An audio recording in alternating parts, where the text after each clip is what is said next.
নারিকেল গাছের ডাব আমার গাভীর দুধ আমার পুকুরের মাছ যেমন আমার।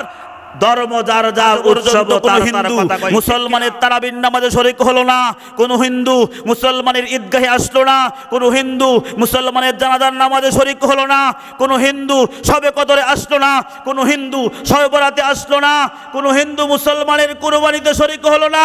মুসলমান তুমি মুসলমানের ঘরে জন্ম নিয়া হিন্দুদের দুর্গা পূজায় গেলা কেমনে?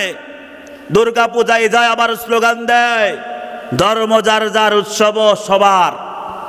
আমি বলতে চাই ধর্ম যার যার উৎসব তার তার। যারা এইরূপ স্লোগান দিবে, মুসলমানের বাচ্চা এইরূপ স্লোগান দিতে পারে না। ধর্ম যার যার উৎসব তার তার। হিন্দুদের ধর্ম হিন্দুরা পালন করবে, বুদ্ধদের ধর্ম বুদ্ধরা পালন করবে, খ্রিস্টানের ধর্ম খ্রিস্টানরা পালন করবে, ইহুদি নাসারা তারা তাদের ধর্ম তারা পালন করবে, মুসলমান মুসলমানের ধর্ম পালন করবে।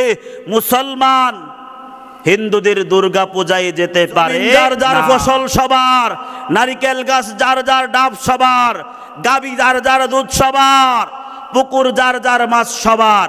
এটা যেমন মুসলমান মানতে পারে না আমার জমির ফসল আমার নারিকেল গাছের ডাব আমার গাভীর দুধ আমার পুকুরের মাছ যেমন আমার। ধর্ম যার যার উৎসব তার তার কথা কই, ঠিক কিনা?